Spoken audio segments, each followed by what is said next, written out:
आणि आज स्मृती दिनानिमित्त आपण आदरणीय महाराष्ट्राच्या लाडक्या लोकनेत्याला आपण सर्व समाज बांधवांनी या परिसंवादाच्या मंचाच्या वतीनं आपण विनम्र अभिवादन करूया. कारण आजच्या विषयाचा आणि ह्या लोकनेत्याचा अत्यंत जवळचा विषय आहे. आपण तो विषय ओघानं बोलणारच आहोत. परंतु आज जे काही या सभागृहामध्ये या सभेमध्ये मोठ्या संख्येनं सर मायमावले या ठिकाणी उपस्थित आहेत आणि हा जो विषय आहे तर हा विषय 4-2 आमच्या शिकलेल्या लेखी जर सोडल्या तर बाकीच्या आमच्या मायमावलेला या विषयाच्या अनुषंगाने जी काही चर्चा होणार आहे ती काय कळेल असं वाटत नाही. पण तुम्ही अशी काही चिंता करण्याची गरज नाही की हा विषय तुम्हालाच कळला नाही असातला भाग नाही. जे मोठमोठे विद्वान म्हणून घेणारे महाराष्ट्रातले लोक होते त्यांना सुद्धा कळना झालं. म्हणजे इतका हा अवघड विषय आहे आणि हा अवघड विषय महाराष्ट्रामध्ये जर कुणं शिकवायला सुरुवात केलेली असेल तर ती महाराष्ट्रातल्या मांगाईनं सुरुवात केलेली आहे. हे या ठिकाणी गर्वानं तुम्ही सांगितलं का? कारण फक्त आरक्षण माहीत होतं आपल्या सगळ्यांना, पण ते आरक्षण कशी निर्मिती होते हे कुणालाही माहीत नाही. कारण इथं कुणाचा 1902 सालचा जन्म नाही की जे 1902 साली शाहू महाराजांना त्यांच्या करवीर संस्थानामध्ये हे आरक्षण दिलेलं होतं. 1902 साली आपण कुणीच नव्हतो. त्यानंतर बाबासाहेबांना भारतीय संविधान लिहिलं आणि त्या संविधानामध्ये आर्टिकल 15(4) आर्टिकल 16(4) हे टाकलं आणि त्याद्वारे आपल्याला हे आरक्षण मिळालेलं आहे. परंतु ही जी निर्मिती आहे, ही जी प्रक्रिया आहे, ती प्रक्रिया कुणालाही माहीत नाही. म्हणजे आपल्याला तर माहीतच नाही, पण जे स्वतःला विद्वान समजतात त्यांना सुद्धा ही प्रक्रिया काय माहीत नाही. नुसतं वरवरचं माहीत नाही. बाबासाहेबांना आरक्षण दिलं, शाहू महाराजांना आरक्षण दिलं, पण त्या आरक्षणाची प्रक्रिया, संघर्ष हे काय असतो हे मांग महाराष्ट्राला शिकू लागलेली आहे. आणि म्हणून ही जी वर्गीकरणाची प्रक्रिया आहे ही खऱ्या अर्थानं आरक्षण मिळवण्याची प्रक्रिया आहे. तुम्हाला जे काही या 13% मधून मिळणार आहे हे तुमच्या संघर्षाचा परिणाम असणार झाला. आणि हे खऱ्या अर्थानं आरक्षण कसं मिळवायचं असतंय तर हे आरक्षण असं मिळवायचं असतं हे मांग पहिल्यांदा या महाराष्ट्राला शिकवतं. मी यासाठी ही गोष्ट बोलतो सर, परवाला मी महाराष्ट्राचे एक विद्वान जे प्लॅनिंग कमिशनचे मेंबर राहिलेले, मला वाटतं JNUचे सुद्धा ते काहीतरी प्रोफेसर राहिलेले, मी नाव घेतलं पाहिजे ह्या जाहीर व्यासपीठावरून. त्यांचं नाव आहे डॉक्टर सुखदेव थोरात साहेब. डॉक्टर सुखदेव थोरात साहेबांची BBC या वृत्तवाहिनीवरून इंटरव्ह्यू आला. आम्ही तो संपूर्ण इंटरव्ह्यू बघितला. डॉक्टर सुखदेव थोरात म्हणजे प्लॅनिंग कमिशनचे मेंबर आहेत. या देशाचं जे नियोजन असतं केवळ महाराष्ट्राचं नाही, या देशाचं जे नियोजन असतं ते नियोजन करणाऱ्या काही ठराविक मान्यवरापैकी डॉक्टर सुखदेव थोरात साहेब हे नाव आहे. त्या चर्चेमध्ये तो जो अँकर होता त्या अँकरनं सुखदेव थोरात साहेबांना प्रश्न विचारला की आता जे महाराष्ट्रामध्ये अनुसूचित जाती आरक्षण वर्गीकरणाचा जो विषय या ठिकाणी पेटलेला आहे या गंभीर विषयाच्या अनुषंगाने तुमचं काय मत आहे? म्हणजे आरक्षण वर्गीकरण झालं पाहिजे की आरक्षण वर्गीकरण नाही झालं पाहिजे असा त्या प्रश्नाचा रोख होता. इकडून सुखदेव थोरात साहेब फिरायले, तिकडून सुखदेव थोरात साहेब फिरायले, म्हणजे कडीकडीनं फिरायले, पण मूळ गाभ्यावर सुखदेव थोरात साहेब येत नाही. उत्तर काय सुखदेव थोरात साहेबांचं की नाही वर्गीकरण हे काय फायद्याचं नाही. त्याऐवजी काय एज्युकेशनल लेवल ही कमी आहे. कुणाची? जे आरक्षण वर्गीकरणाची मागणी करतात त्या लोकांची एज्युकेशनल लेवल कमी असल्यामुळे त्यांना तो लाभ घेता येत नाही आणि म्हणून इथल्या गव्हर्नमेंटनं ही एज्युकेशन लेवल वाढवण्यासाठी प्रयत्न केले पाहिजेत की जेणेकरून त्यांना त्यांचा लाभ मिळाला पाहिजे. किती वरवरची मांडणी आहे ही. अरे तर आंधळ्याला बी कळतंय ना की 100 पैकी 99 मार्क मिळाल्याच्या नंतर त्याला नोकरी मिळणारच आहे. 100% पैकी 99% मार्क मिळाल्याच्या नंतर त्याला ती संधी मिळणारच आहे. हे लंगड्याला बी कळतंय, आंधळ्याला बी कळतंय, खुळ्याला बी कळतंय. त्याच्यासाठी हा भांडण आहे का आमचं? आमचं भांडण यासाठी आहे की जे या ठिकाणी मिसाळ साहेबांना उल्लेख केलेला की एक बहुतांचा IPS झालेला अधिकारी त्याच्या मुलाला बँगलोरला शिकवतोय. दुसरा IAS झालेला अधिकारी जयपूरला त्याच्या मुलाला शिकवतोय की ज्या संस्थानाची, ज्या इन्स्टिट्यूटची फीस 20 लाख 25 लाख रुपये फीस आहे, तिथं ठेवून तो त्याच्या मुलाला या ठिकाणी नीटची आणि जेईची तयारी करू लागलेला आहे, UPSCची तयारी करू लागलेला आहे, MPSCची तयारी करू लागलेला आहे. आणि दुसरा एक मांगाचा माणूस या ठिकाणच्या घाटनांदूरचा कारखान्याचे 70,000 रुपये उचलून माय दवाखान्यामध्ये ऍडमिट, बाप दवाखान्यामध्ये ऍडमिट, 50,000 रुपये त्यांच्या दवाखान्यामध्ये गेलेले आहेत. आणि या ठिकाणी 10-5 हजार रुपयाचं मीठ, मिरची, ज्वारी, गहू घेऊन कारखान्याच्या गाडीत बसून तो कुठंतरी कोल्हापूर किंवा त्या ठिकाणच्या कर्नाटकामध्ये गेलेला आहे. आणि त्याचा मूल या ठिकाणी परळीसारख्या ठिकाणी किंवा अंबाजोगाई सारख्या ठिकाणी की ज्या कॉलेजला ऍडमिशन मिळत नाही त्या कॉलेजला जाऊन त्या ठिकाणच्या कॉलेजचा तो कोठा पूर्ण करण्यासाठी अशा कॉलेजमध्ये शिकत आहे की ज्याच्याकडे पूर्ण वेळ प्राध्यापक नाही, ज्यांना अभ्यासक्रम काय आहे तो पूर्ण वर्षभरामध्ये कंप्लीट केले जात नाही. अशा एका कॉलेजमध्ये आमचं लेकरू शिकतंय. तिकडे कारखान्यावरच्या मायपाना काय वाटतंय की माझी लेक आता 12वी झाल्याच्या नंतर मला सुखाचे दिवस येतील, माझा मुलगा या ठिकाणी ग्रॅज्युएट झाल्याच्या नंतर कुठंतरी नोकरीला लागणार आहे. आणि इतकं वर्ष जे काही मी काय कारखाना खेटून खेटून खेटून हाडाचं काढं करून घेतलेलं आहे, आता आमच्या जीवनामध्ये सुखाचे दिवस येतील आणि माझ्या घराची सगळी अवकाळा दूर होईल असं स्वप्न पाहणारे त्या ठिकाणी कारखान्याच्या फळावरचे मायबाप. दोस्तो विचार करा की उद्या ज्या वेळेस ती स्पर्धा असेल की एक पोरगा जयपूरहून परीक्षेला बसणार आहे, एक पोरगा बँगलोरहून बसणार आहे, एक पोरगा या ठिकाणच्या अमेरिकेत किंवा युरोपमध्ये युनिव्हर्सिटीमधून परीक्षेला बसणार आहे. या ठिकाणी मार्क जास्त कुणाला पडणार आहे? जयपूरवाल्याला, बँगलोरवाल्याला का परळीवाल्याला मार्क जास्त पडणार आहेत? कुणाला जास्त मार्क पडणार आहेत? जयपूरवाल्याला मार्क जास्त पडणार आहेत. आणि म्हणून आम्हाला जे सांगितलं जातं की तुम्हाला शिकायला कुण अडवलेला आहे, दोस्तो हा परिणाम आहे, हा फरक आहे.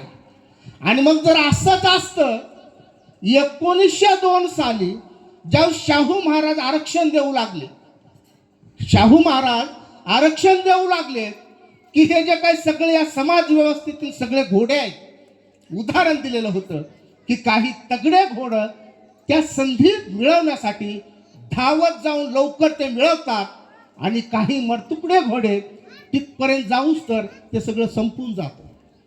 ही शाहू महाराजांची आरक्षणाची संकल्पना होती. त्यावेळेस शाहू महाराजांना आरक्षणाचं धोरण 1902 साली करवीर संस्थानामध्ये राबवल्याच्या नंतर त्यावेळेसचा या व्यवस्थेतला प्रस्थापित असणारा ब्राह्मण समाज त्यावेळेस काय म्हणत होता? त्यावेळेस ब्राह्मण समाज शाहू महाराजांना असं म्हणत होता की महाराज, त्यांना जर तुम्ही वेगळं आरक्षण द्याल तरी आपला जो काही हिंदू म्हणून असणारा समाज आहे, या व्यवस्थेतले आपण सगळे एक आहोत, यांच्यामध्ये फूट पडेल. त्याऐवजी त्यांना काय करा, चांगलं शिक्षण द्या, आमच्यासारखं त्यांना शिकू द्या. ते शिकल्याच्या नंतर आपोआपच त्यांना नोकरी लागेल. हे कधी 1902 साली सांगितलं जात होतं. म्हणजे 1902 ते 2026 इतक्या वर्षाच्या नंतर शाहू महाराजाकडे जाऊन आरक्षण देऊ नका म्हणणारा ब्राह्मण समाज आणि 2026ला वर्गीकरण देऊ नका म्हणणारा डॉक्टर सुखदेव थोरात, हे दोन्ही ब्राह्मणच आहेत का नाहीत? म्हणजे इतक्या वर्षाच्या नंतरही जर सुखदेव थोरातांची मानसिकता तीच राहणार असेल, जी पूर्वापार चालत आलेली जी पारंपरिक मानसिकता या ठिकाणच्या ब्राह्मण व्यवस्थेची आहे, तीच जर डॉक्टर सुखदेव थोरातांची मानसिकता राहणार असेल, तर तुमच्यामध्ये काय बदल झालेला आहे, तुमच्या मानसिकतेमध्ये काय फरक पडलेला आहे? आणि म्हणून वकील साहेब, हा जो लढा आहे, हा लढा फूट पाडण्याचा नाही, तर 59 जातीला आरक्षणाचं महत्व, आरक्षणाची संकल्पना समजून सांगण्याचं शिवधनुष्य या महाराष्ट्रातील मांगाने उचललेलं आहे. आणि काही जरी झालं तर ते धनुष्य खाली ठेवायचं नाही, हे धनुष्य खाली ठेवायचं नाही. मला माहित आहे की ज्यावेळेस कुठलीही क्रांती जन्म घेत असते, ज्यावेळेस कुठलाही विचार समोर येत असते, त्यावेळेस त्याला दगड मारले जातात, त्याला विटा मारल्या जातात, त्याच्या अंगावर चिखल आणि शेण फेकले जातं, आणि नंतर मग त्याचं पूजन या महाराष्ट्रामध्ये, या देशामध्ये होत असतं. हा महाराष्ट्राचा, या देशाचा इतिहास आहे. आणि म्हणून ज्या फुल्यांना, ज्या सावित्रीबाईंना या देशातील हुशार लोकांनी चिखल मारले, त्यांच्या अंगावर शेण फेकलं, त्या काय करत होत्या, तर या मांगा महाराजांच्या लेकींना शिक्षण देत होत्या, म्हणजे त्या पाप करत होत्या. म्हणून त्यांच्या अंगावर चिखल आणि शेण मारलं. त्या सावित्रीबाईंना हे भोगावं लागलेलं आहे, त्या महात्मा फुलेंना भोगावं लागलेलं आहे, त्या क्रांतीवीर लहुजी साळव्यांना भोगावं लागलेलं आहे. आणि त्या भोगणाऱ्या त्या सगळ्या महापुरुषांचे आम्ही वारस आहोत, यांचा आम्हाला रास्त अभिमान.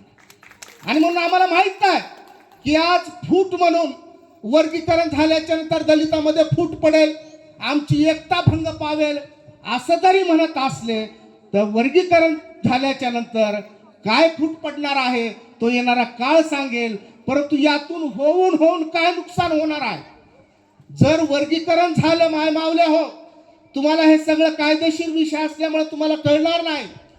परंतु ज्यावेळेस समजा हे धुरे पडतील, बाबासाहेब आंबेडकर नावाच्या आमच्या बापानं 13 एकर जमीन घेऊन ठेवलेली आहे, पुऱ्याला पुरा खांड 13 एकर मध्ये घुसायला, आणि त्या ठिकाणी कनिष्ठ ठेवण्यात एक चिपाड सुद्धा कुणाच्या वाट्याला यायला.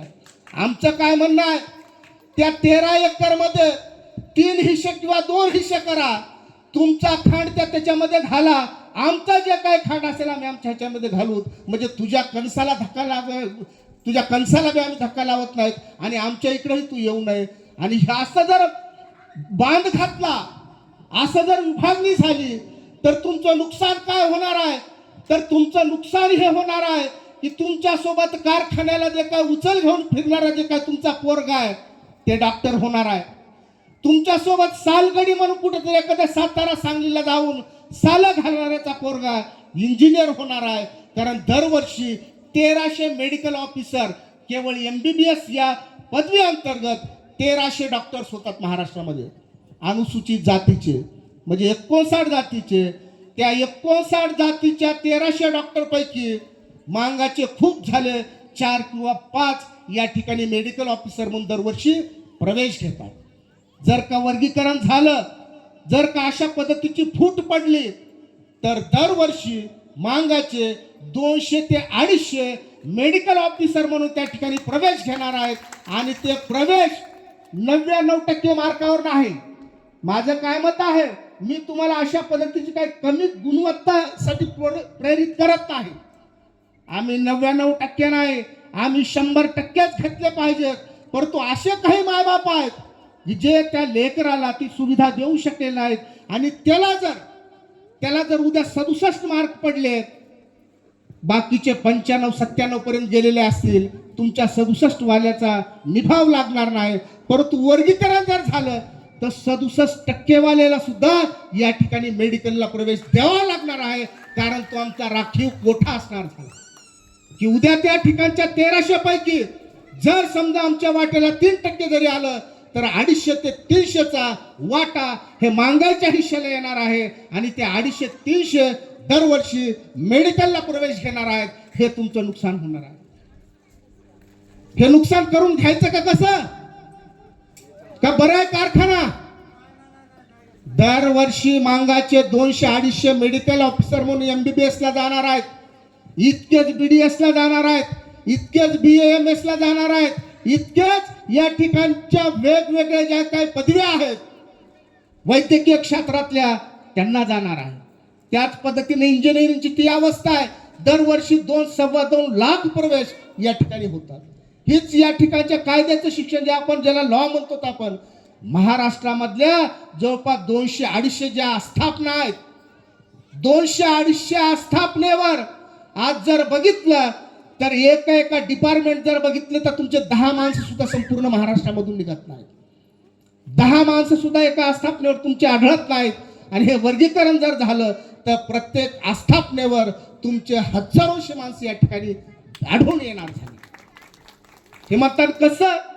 कारण आमच्या सगळ्या मांगाच्या घरोघरी जाऊन सांगितलं जायलं ते या ठिकाणच्या ॲडव्होकेट वैजनाथ वाघमारे साहेबाला काही काम नाही, मच्छिंद्र सप्टे साहेबाला काही काम नाही, या ठिकाणच्या लाल्या मांगाला काही काम नाही, या ठिकाणच्या अशोक उबळेला नाही, किशोर कांबळेला नाही, मिसाळला काही काम नाही. गो तुमचे डोके भडकवायलेत, तुम्हाला डोके भडकवायलेत. त्यांना भाजपनं पैसे दिले, त्यांना RSSनं पैसे दिलेत आणि म्हणून हे तुम्हाला या ठिकाणी डोके भडकवायलेत.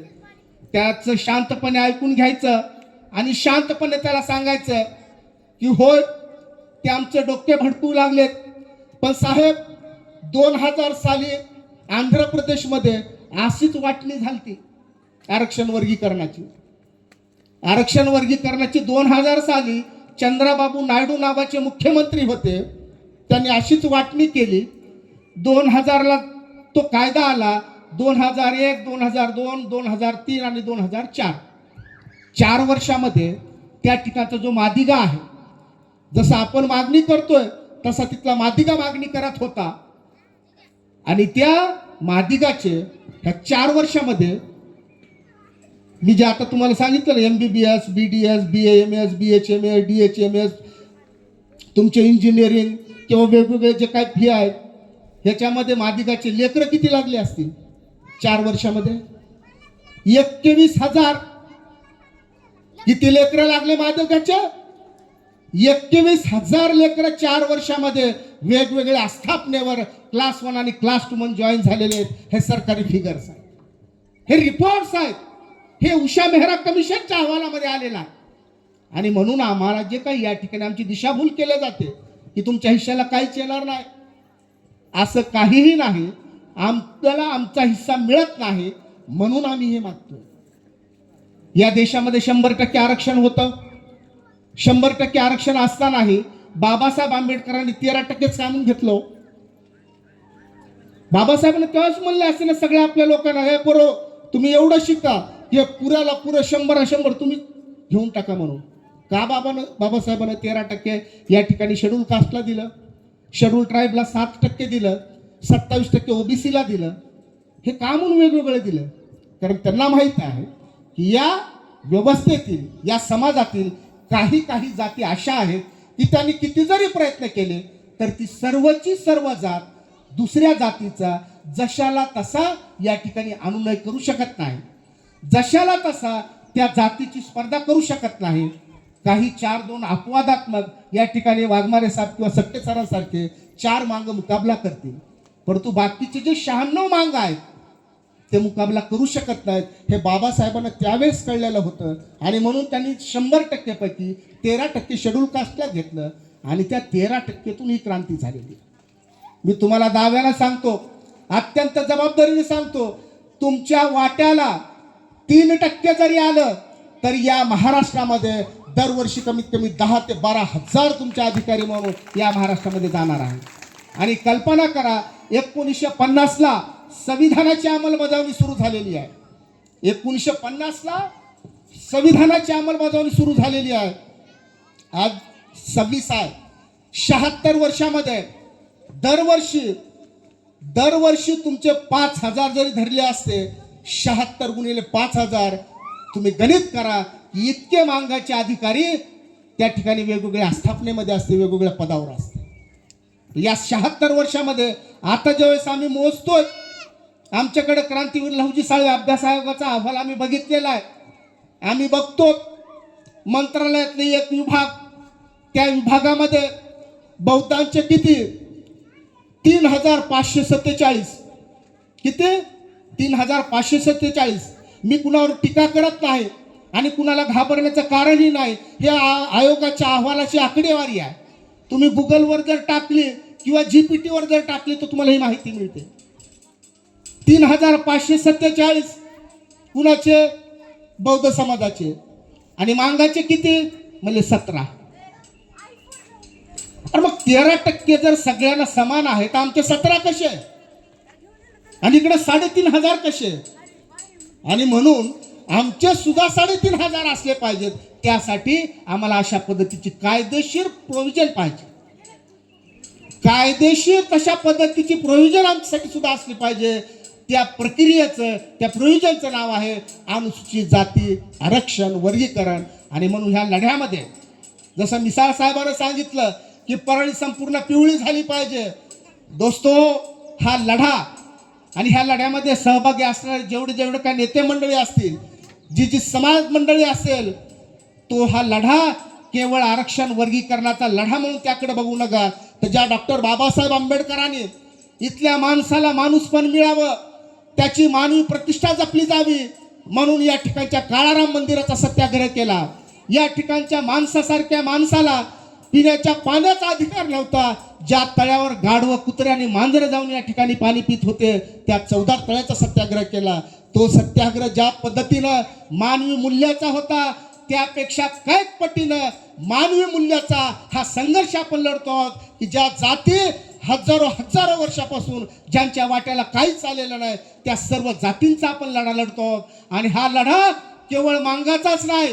ज्या भंग्यानं, ज्या मेहतरानं या देशाची हजारो वर्ष सेवा केलेली आहे, तुमची मानवी विष्ठा या ठिकाणी हातानं भरून त्या ठिकाणी वर्षानुवर्ष डोक्यावर मानवी विष्ठा या ठिकाणी वाहिलेली आहे. त्या भंग्याच्या आणि मेहतराला सुद्धा मांगाप्रमाणेच न्याय मिळाला पाहिजे. या ठिकाणच्या होलाराला सुद्धा न्याय मिळाला पाहिजे. या ठिकाणच्या डकीलवाराला सुद्धा न्याय मिळाला पाहिजे. आणि म्हणून हा लढा जे कुणी लढत आहात, तुम्ही सर्व नशीबवान आहात की या काळामध्ये तुम्हाला ह्या लढ्यामध्ये सहभागी व्हायची संधी आहे. आणि हा लढा एकट्या मांगाचा नाही, तर 59 जातीच्या न्यायासाठी हा मांगाचा लढतोय. आणि ज्यावेळेस 25-50 वर्षाच्या नंतर आरक्षण पुन्हा शिकवलं, तर या महाराष्ट्राला, या देशाला सांगावं लागेल की आरक्षणाचं महत्त्व आम्हाला मांगानं शिकवलेलं आहे. ही फुनगाड बाळगा आणि ह्या लढ्यामध्ये सहभागी व्हा. एवढंच मी या ठिकाणी माझी भूमिका मनोगत ठेवतो आणि माझं लांबलेलं मनोगत या ठिकाणी थांबवतो. जय लहुजी, जय भीम आणि लाल सलाम. धन्यवाद सर.